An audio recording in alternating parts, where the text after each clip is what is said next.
Hello student, very good evening. I hope you are fine. Welcome to expert classes by Manju ma'am. Student, मैं आप लोगों के लिए को करिकुलर का कोर्स लाई हूँ जो कि ऑल ग्रेजुएशन यानी बीए, बीएससी, बीकॉम, बीबीए के फर्स्ट ईयर के फर्स्ट सेमेस्टर में आप लोगों को एग्ज़ाम में फूड न्यूट्रिशन एंड हाइजीन, जिसे हम हिंदी में खाद्य या आहार, पोषण एवं स्वच्छता कहते हैं, उस पेपर से आप लोगों को ऑब्जेक्टिव टाइप के क्वेश्चन स्टूडेंट पूछे जाएंगे। अभी तक आप लोगों का expert classes by Manju ma'am के द्वारा 3 चैप्टर कंप्लीट हो गया है और उसका एमसीक्यू भी एमसीक्यू सीरीज आप लोगों का यूट्यूब पे सॉल्व करा दिया गया। स्टूडेंट, प्रेजेंट टाइम में आज मैं आप लोगों के लिए 4th चैप्टर लेकर आई हूँ जो कि आप लोगों का है आहार नियोजन, या जिसे हम क्या कहते हैं, मील प्लानिंग। तो सर्वप्रथम आहार क्या होता है स्टूडेंट, तो हमने आपको जब चैप्टर 1 पढ़ाया था तो उसमें आहार क्या होता है, भोजन क्या होता है, पोषण क्या होता है, न्यूट्रिएंट्स क्या होते हैं, ये सब आप लोग को फर्स्ट एंड सेकेंड चैप्टर में आपको एक्सप्लेन कर दिया था। तो फिर भी आज हम जिक्र करते हैं कि आहार क्या होता है। तो आहार मतलब एक दिन में व्यक्ति जितना भोजन ग्रहण करता है और वह भोजन जो उसके आवश्यकता के अनुसार ही जो ऊर्जा देती है वही क्या होती है स्टूडेंट, वो उस व्यक्ति का क्या होता है, एक दिन का आहार कहलाता है स्टूडेंट। ठीक है, वो क्या कहलाता है, वह एक दिन का आहार कहलाता है। तो आइए स्टूडेंट, हम लोग आहार नियोजन क्या होता है, यानी नियोजन यानी जिसे हम आयोजन भी बोलते हैं और नियोजन भी बोलते हैं, यानी कि आहार का प्लानिंग करना। जैसे कि अगर हमको कल सुबह के लिए खाना बनाना है, दोपहर में क्या देना है, फिर दोपहर शाम का नाश्ता क्या बनाना है, फिर रात का खाना क्या बनाना, तो हम आहार नियोजन के जरिए क्या होता है, एक दिन का हम पूरा आहार तालिका बना लेते हैं कि हमको सुबह में ये बनाना है, दोपहर के डिनर के लिए ये दाल चावल या सब्जी रखना है, फिर शाम में नाश्ता के लिए सिंपल स्नैक्स रखना है, फिर रात में डिनर के लिए फिर हैवी कुछ बनाना है। तो ये सब क्या हुआ, हमारा एक दिन का आहार नियोजन यानी प्लानिंग बन जाता है कि हमको अगले दिन क्या करना है। तो हम जब भी बनाते हैं तो एक दिन की आहार नियोजन करते हैं कि हमें कल क्या करना। ऐसा नहीं कि सुबह रात में हमने सोचा कि सुबह यह बनेगा, फिर दोपहर आया तो फिर दोपहर में हम सोच रहे हैं कि फिर ये बनेगा, फिर शाम आया तो फिर शाम में सोच रहे हैं कि अच्छा नाश्ता में हम क्या बनाएं। ऐसा नहीं होता। आहार नियोजन का मतलब होता है कि आपकी पूरे एक दिन की तैयारी, जिसमें आपका सुबह भी है शामिल, दोपहर भी शामिल होता है, शाम भी शामिल होता है और रात भी शामिल होता है स्टूडेंट। तो आइए स्टूडेंट, हम देखते हैं कि आहार आयोजन या नियोजन होता क्या है।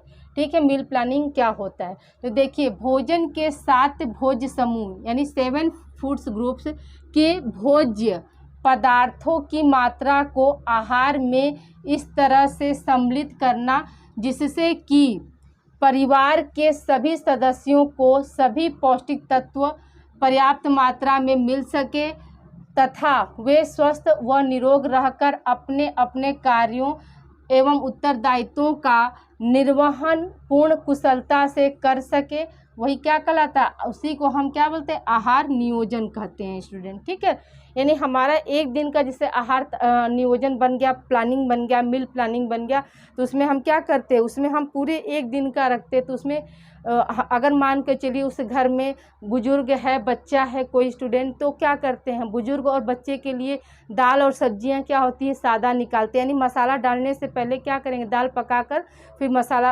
दाल पकाकर हम निकाल देते हैं। फिर सब्जियों में भी क्या होता है, मसाला डालने से पहले क्या करेंगे, सब्जी को पकाकर उसके बाद उसका सूप निकाल लेते हैं बच्चों के लिए, फिर उसमें मसाला डालकर ऐड करते हैं। और दाल में भी तड़का लगाने से पहले क्या करते हैं, हम प्लेन दाल निकाल लेते हैं ताकि हमारे घर में जो बुजुर्ग हैं वो भी अच्छा से खा सके, उन्हें भी क्या हो, प्रोटीन मिल सके, और जो हमारे बच्चे हैं उन्हें भी क्या हो जाए, प्रोटीन और सूप से उनको विटामिन ये सब चीज़ें मिल जाए। तो क्या हुआ, हमने आहार नियोजन किया, प्लानिंग किया, तभी तो हमारा ये संभव हो पाया। नहीं तो हम क्या करते, फिर हम अपने लिए दाल बनाते, फिर उनके लिए अलग से दाल बनाते, तो ऐसे क्या होगा, हमारा टाइम कंज्यूम होगा, टाइम बहुत ज़्यादा लग जाएगा। लेकिन अगर हम आहार नियोजन करके बनाते हैं, मील प्लानिंग करके अगर हम भोजन की तैयारी करते हैं, तो उसमें क्या होता है, हमारा समय बचता है और हमें पता रहता है कि एक दिन में सभी को क्या है, सभी जितने भी घर के मेंबर होते हैं सभी को प्रोटीन, कैल्शियम, आयरन यानी सभी पोषक तत्वों की, कार्बोहाइड्रेट, प्रोटीन्स, वसा सभी की ज़रूरत पड़ती है।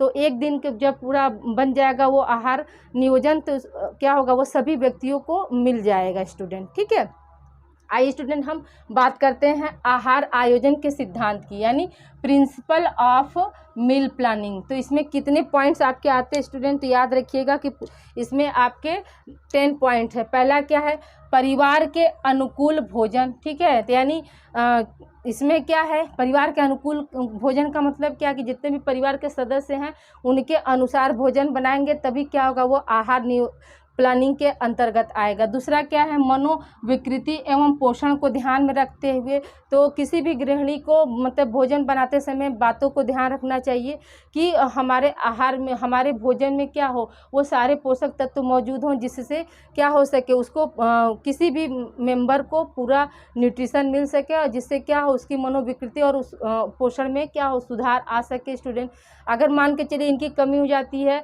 तो वो बच्चा क्या हो सकता है, वो बच्चा चिड़चिड़ा हो सकता है, गुस्सैला हो सकता है, और उत्तेजना वाला भी ज़्यादा हो सकता है, यानी उसकी मनोविकृति जो है वो खराब हो सकती है।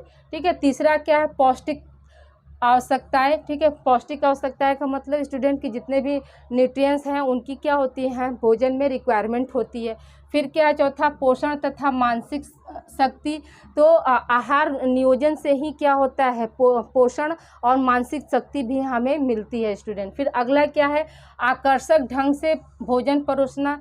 हाँ, तो भोजन बन गया अच्छा से स्टूडेंट, तो उसको सर्विंग भी क्या करना चाहिए, अच्छे ढंग से करना चाहिए, ताकि जिसको भूख ना लगे तो भी उसकी क्या हो जाए, भूख की इच्छा जागृत हो जाए। ये सब भी क्या होगा, आपका आहार आयोजन के सिद्धांत के अंतर्गत आता है। नेक्स्ट है, छठा है स्टूडेंट की आहार में नवीनता लाना, यानी एक ही तरह का आहार डेली नहीं होना चाहिए, उसमें कुछ न कुछ नवीनता का मतलब क्या है स्टूडेंट की, नयापन लाना। जैसे मान लीजिए फॉर एग्जांपल, कब आपके घर जैसे भिंडी है, तो भिंडी क्या होता है, बच्चों की बहुत फेवरेट सब्जी होती है, तो आप डेली भिंडी का ही भुजिया अगर बनाएंगे तो बच्चे क्या होते हैं, उब जाते हैं। लेकिन कभी भिंडी का हमने क्या किया, कलौजी बना दिया, ठीक है। कभी भिंडी को स्लाइस करके दही बड़ी भिंडी बना दी, तो वो क्या हुआ, हमारे उसी भिंडी को हमने क्या किया, तरह तरह के रूपों में पकाया, जिससे क्या हुआ, उसमें नवीनतापन आया, उसमें स्वाद में भी अंतर आ गया। तो क्या हुआ, लोगों को तथा बच्चों को बहुत पसंद आएगी। ठीक है। तो इसके आहार में नवीनता में कितने पॉइंट्स हैं स्टूडेंट, तो याद रखिएगा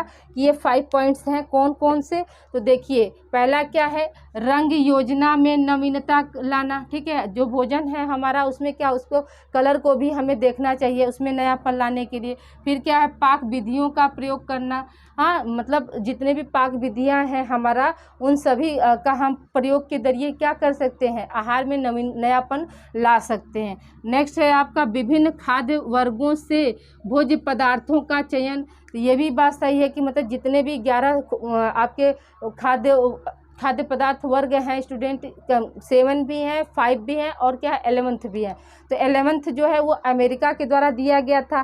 तो जो खाद्य वर्ग है तो उनमें से क्या होना चाहिए, कार्बोहाइड्रेट का क्या सोर्स है, तो कोई एक अनाज उठा लिए, ठीक है। दाल में जैसे कभी मूंग की दाल, कभी अरहर की दाल, कभी क्या किए हमने मिक्स दाल बना दिया। तो ऐसे क्या करना चाहिए, मतलब सभी पदार्थों का, मतलब भोज्य पदार्थों का हमें चयन करके भोजन बनाना चाहिए। फिर है बनावट में नवीनता, ठीक है।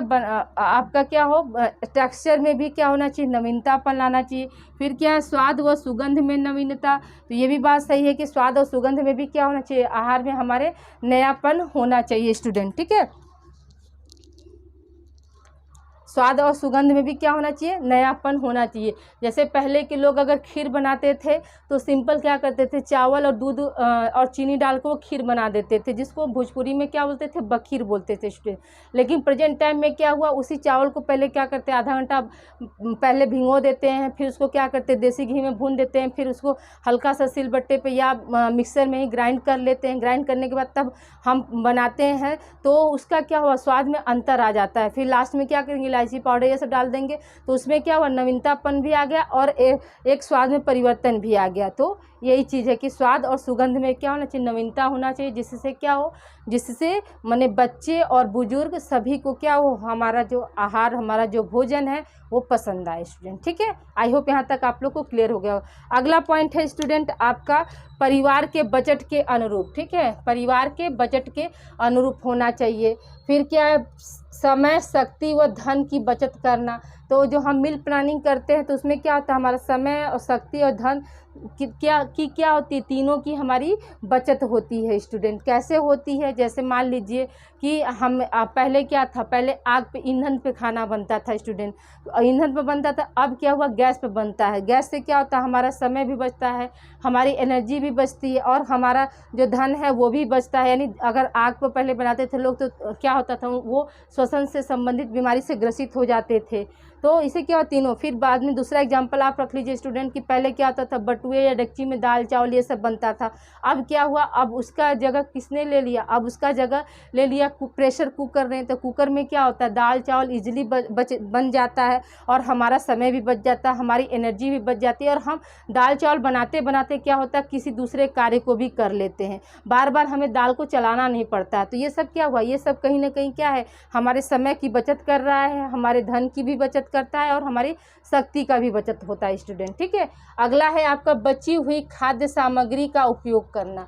ठीक है, तो हमें ये भी पता होना चाहिए कि कैसे, अगर कोई भोज्य पदार्थ हमारा बच गया तो हम उसका कैसे यूटिलाइज कर सकते हैं, कैसे उससे अच्छा से अच्छा व्यंजन बना सकते हैं, ये भी हमें पता होना चाहिए। फिर अगला है तृप्तिदायकता, मतलब भोजन ऐसा होना चाहिए स्टूडेंट जिसमें क्या हो, किसी भी कोई भी व्यक्ति अगर करे तो उसे क्या मिले, उसे तृप्ति की प्राप्ति हो। ठीक है, यहाँ तक आप लोग को समझ में आ गया होगा स्टूडेंट। तो ये आपका क्या है, आहार आयोजन हो गया और आहार आयोजन के सिद्धांत क्या क्या होते हैं। आपको क्वेश्चन में स्टूडेंट इसमें डीपली नहीं पूछेगा, आपको यही सारे ऑप्शन दे देगा क्वेश्चन में। जैसे दे देगा कि आहार आयोजन के या आहार नियोजन के सिद्धांत है, तो पहला ऑप्शन दे दिया पोषण तथा मानसिक शक्ति, दूसरा ऑप्शन दे देगा आपका ये समय, शक्ति व धन की बचत, तीसरा ऑप्शन दे दिया आहार में नवीनता और चौथा ऑप्शन दे देगा आपको कि उपरोक्त सभी। तो हम क्या बताएंगे, उपरोक्त सभी स्टूडेंट। ठीक है, आई होप यहाँ तक आप लोग को क्लियर हो गया होगा। इससे आप लोग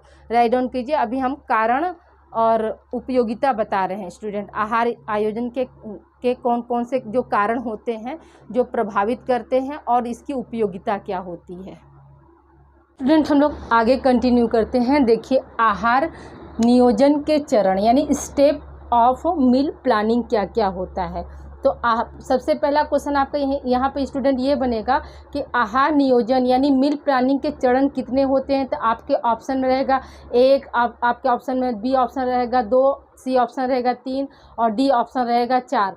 तो हम क्या बताएंगे स्टूडेंट कि जो आहार नियोजन के जो चरण होते हैं वो कितने होते हैं, तो 3 होते हैं। कितने होते हैं स्टूडेंट, 3 होते हैं। आपका पहला क्वेश्चन यहाँ से सॉल्व हो गया स्टूडेंट कि आहार नियोजन के चरण कितने होते हैं, तो 3 होते हैं। अब आइए देखिए स्टूडेंट वो 3 कौन कौन सा है। तो पहला है आपका परिवार के सभी सदस्यों की पोषक संबंधी आवश्यकताओं की जानकारी। ठीक है, दूसरा आपका हो जाएगा आहार नियोजन में खाद्य वर्गों का उपयोग। ठीक है, आहार नियोजन में खाद्य वर्गों का उपयोग। तीसरा है आपका आहार नियोजन के अंतर्गत प्रस्तावित संतुलित आहार तालिकाओं का उपयोग। ठीक है स्टूडेंट, तो आहार नियोजन के कितने चरण होते हैं, तो 3 चरण होते हैं। कौन कौन से, तो आपके परिवार के सभी सदस्यों की पोषक संबंधी आवश्यकताओं की जानकारी होना चाहिए। दूसरा क्या है आपका आहार नियोजन में खाद्य वर्गों का उपयोग हम कैसे कर सकते हैं, ये होना चाहिए। तीसरा क्या है आपका आहार नियोजन के अंतर्गत प्रस्तावित संतुलित आहार तालिकाओं का उपयोग कैसे करेंगे, ये होना चाहिए। ठीक है स्टूडेंट, ये क्या है आपके 3 चरण है स्टूडेंट। अगला को है स्टूडेंट आपका, देखिए आहार नियोजन के उद्देश्य यानी ऑब्जेक्टिव ऑफ मील प्लानिंग्स क्या क्या है।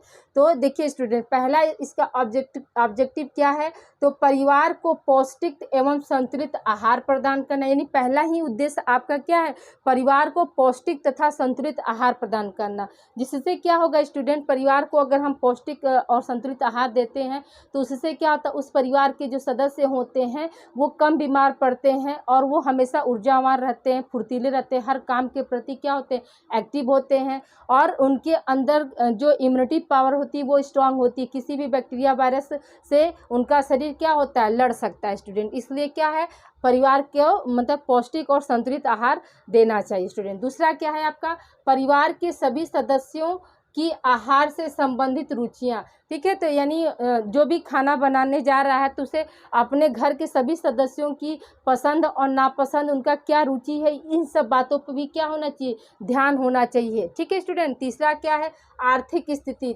तो आर्थिक स्थिति को भी देखना चाहिए स्टूडेंट कि अगर हमारा सामर्थ्य है तभी हम अपने आहार में क्या कर सकते हैं, रिच जो एलिमेंट्स होते हैं उनको शामिल कर सकते हैं। अदरवाइज अगर नहीं है तो हम अपने आर्थिक स्थिति के अनुसार भी अपना हम क्या कर सकते हैं, मील प्लानिंग कर सकते हैं और उसमें भी हम उन पोषक तत्वों को सम्मिलित कर सकते हैं स्टूडेंट। ठीक है, अगला क्या है आपका, मितव्ययता तथा साधनों का सदुपयोग। ठीक है स्टूडेंट, ये भी होना चाहिए, यानी कम खर्चे में हम अपने आहार में कैसे संतुलन ला सकते हैं स्टूडेंट और कैसे अपने परिवार के एक एक मेंबर का ध्यान रख सकते हैं। तो मितव्ययता और साधनों का सदुपयोग भी करना हमें आना चाहिए स्टूडेंट। ठीक है, अगला क्या है, परिवार का आकार तथा संगठन।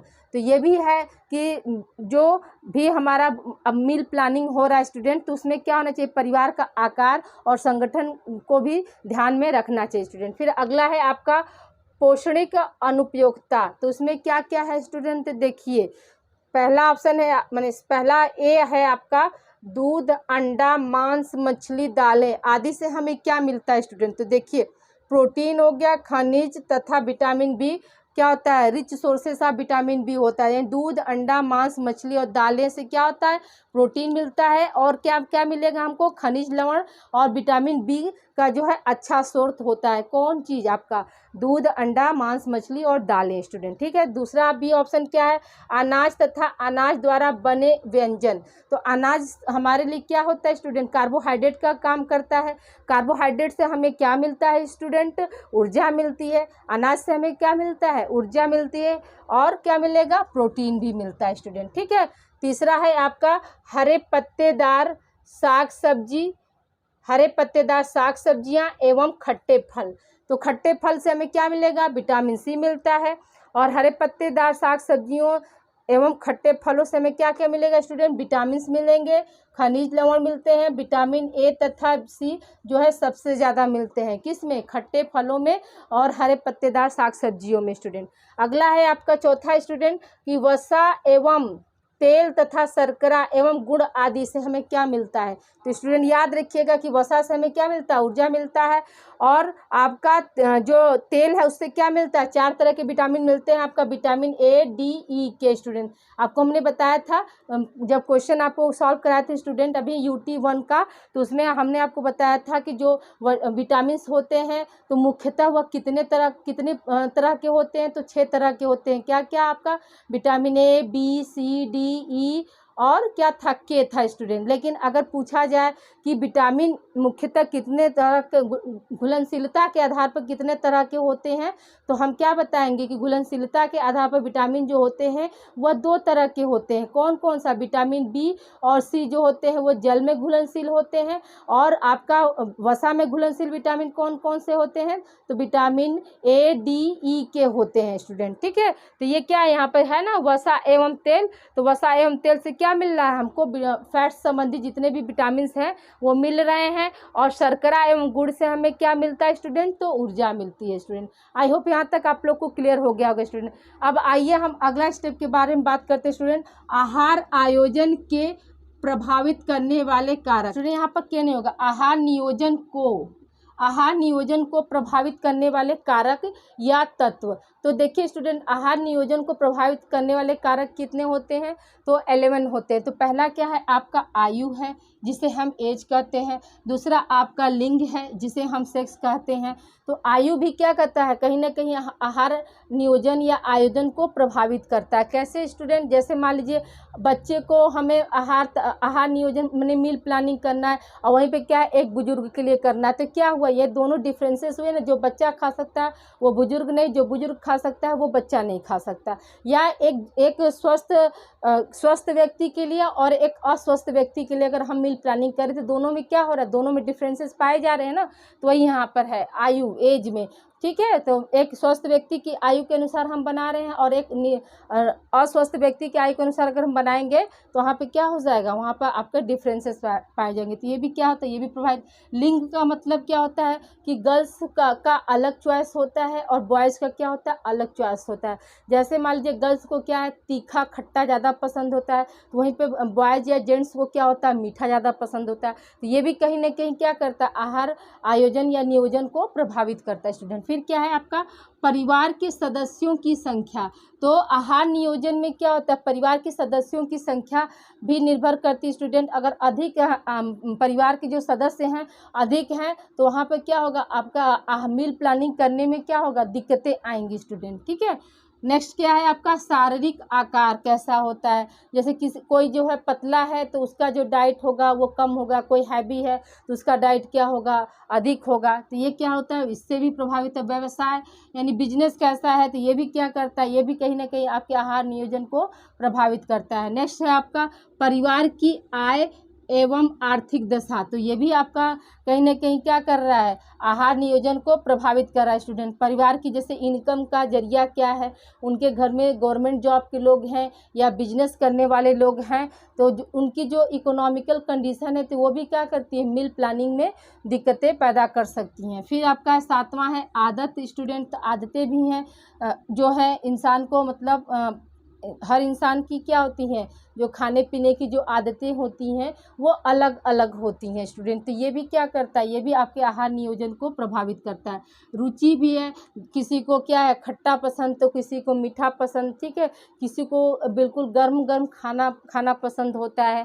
ठीक है। तो ये सब क्या है, रुचि है। किसी को रोटी ज़्यादा पसंद है, हाँ, किसी को चावल ज़्यादा पसंद है। तो ये सब क्या है, आपके रुचि के अंतर्गत आता है स्टूडेंट। ठीक है।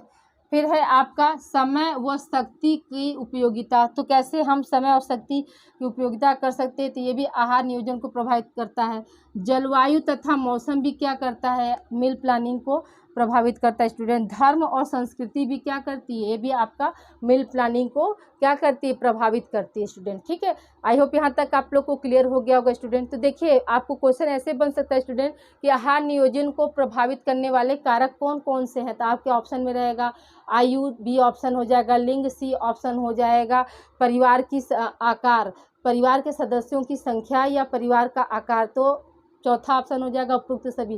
तो हम क्या बताएंगे कि उपरोक्त सभी है, क्योंकि ये सभी है आपका।